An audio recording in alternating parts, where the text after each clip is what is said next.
اهلا اهلا اهلا بالاعزاز الغاليين يا اغلى متبعين ومتبعات والميمات والخالات. كيف حالكم؟ شخباركم؟ يا ربي دائما تكونوا على خير وبخير وبصحة وبعافية وطمأنينة ان شاء الله. شخباركم؟ معز عليكم وليداتكم؟ كديرين مع الاجواء؟ كديرين مع الجو حنا بدا تيسخن عنا الحمد لله والشكر لله. اليوم ان شاء الله نشارك معكم طاجين ديال الزيتون او بسلاله، طاجين اللي تيعجبني انا بزاف. هاد الطواجين اللي تيجي رائع الصراحه، ما نقول لكمش عليه، وساهل وشاهي.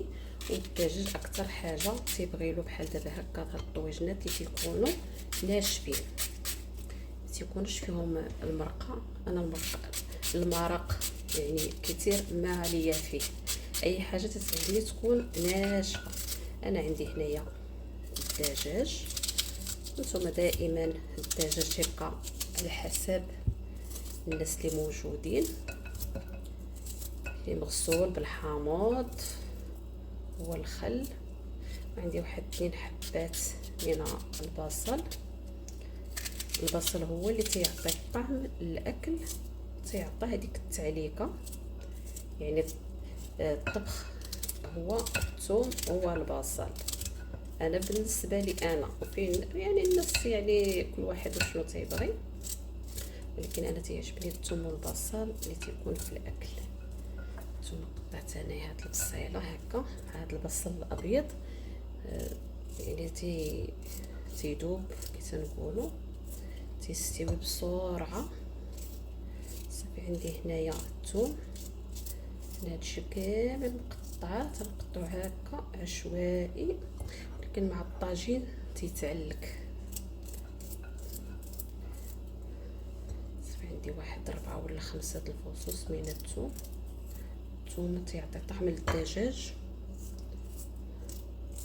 نتوما عارفين الدجاج لازم يكون فيه مبهر مزيان. ثم عندي واحد الرشه د الفلفل الاسود،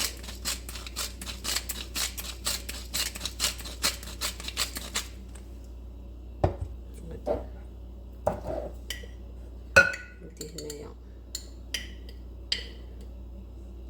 معلقه ديال الجنجبيل، واللي كان عندكم جنجبيل فريش يعني بالشروح تيجي فيه واحد الطعم ما نقول لكمش. عندي هنايا الكركم،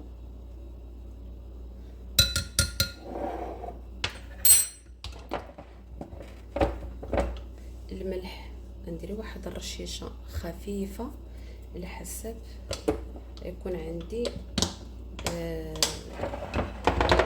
الزيتون يكون مالح، الليمون يكون مالح، ما نكثرش. والدجاج غسلاه بالملح، حاطه شويه ملح بسيط على حسب باش ما يجيش. نتوما عارفين البصل تتنزل هذيك الحلاوه ديالها. ثم عندي واحد نص كاس من الزيتون.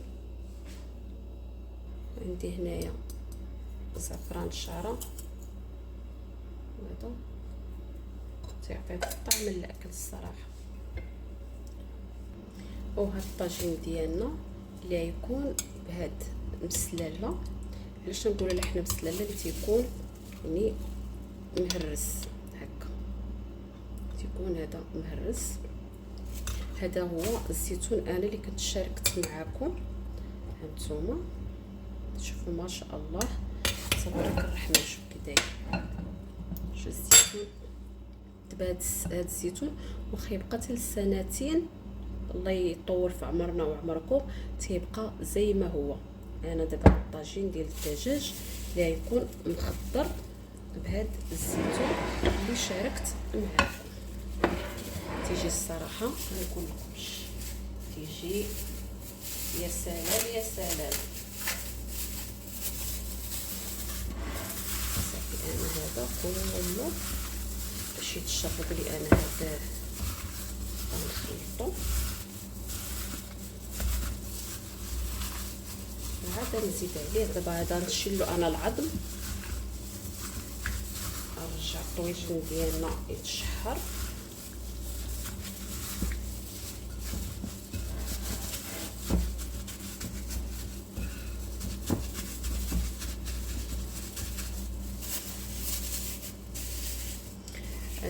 ننزل الطاجين ديالي يتشحر، ودائما النار اللي تكون هاديه باش الطاجين ما تيتحرقناش ولا تيلصق، وتيجي هو هذاك الدجاج من يتشحر. نزيد عليه واحد الكاس من الماء والنار هاديه، ونخليه يستوي على مهله على ما نشيل انا الزيتون العظم ديالو، ونوريكم شنو غنزيد انا مع على هاد الطويجين اللي تيجي رائع. اللي تيشوف هذا الفيديو في الصباح يصبح ويربح، اللي تيشوف المساء يتمسى بألف خير يا اغلى متبعين.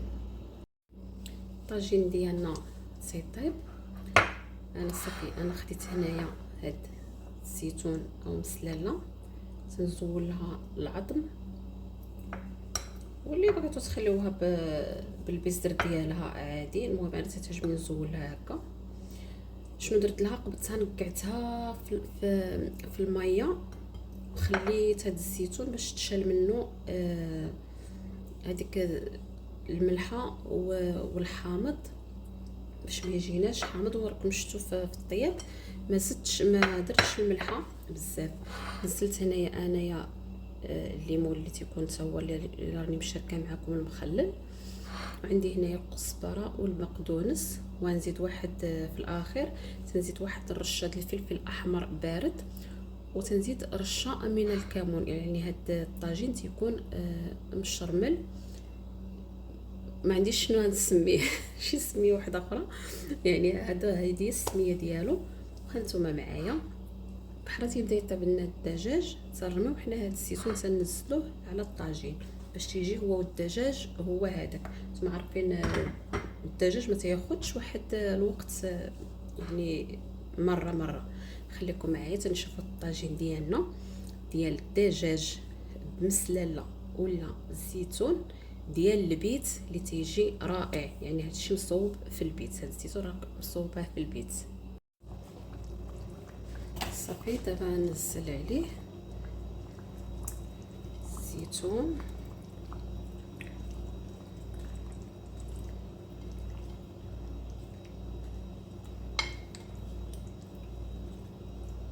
وغنخليه يطيب تتشرب هاد المرق اللي فيه.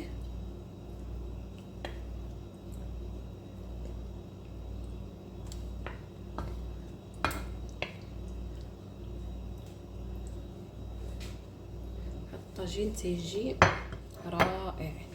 صافي دابا غنخليه تيستوي، متبقاش فيه هاد المرقه هادي. انا تتعجبنيش المرق، ما تيعجبنيش، يكون مرق يعني خاتر وقليل. هذا هو الطاجين ديالنا، بسم الله. شوفوا ما شاء الله، هذا هو الطويجين ديالنا ديال الدجاج اللي بالزيتون ولا بالسلاله. راني ملي تتهزيه هكا راه ما تيبقاش فيه المرقه. شوفي تيجي ما شاء الله تبارك الرحمن. نتمنى يعجبكم هذا الفيديو، ولا يعجبكم ما تنسونيش من الاشتراك، تفعلوا الجرس باش يوصلكم كل جديد يا اغلى متابعين، فضلا وليس امرا. راني رشيت عليه شويه ديال الفلفل احمر بارد، شويه من الكمون باش يعطيه واحد الطعم ما نقول لكمش عليه. خليتكم على خير، نشوفكم فيديو جديد باذن الرحمن.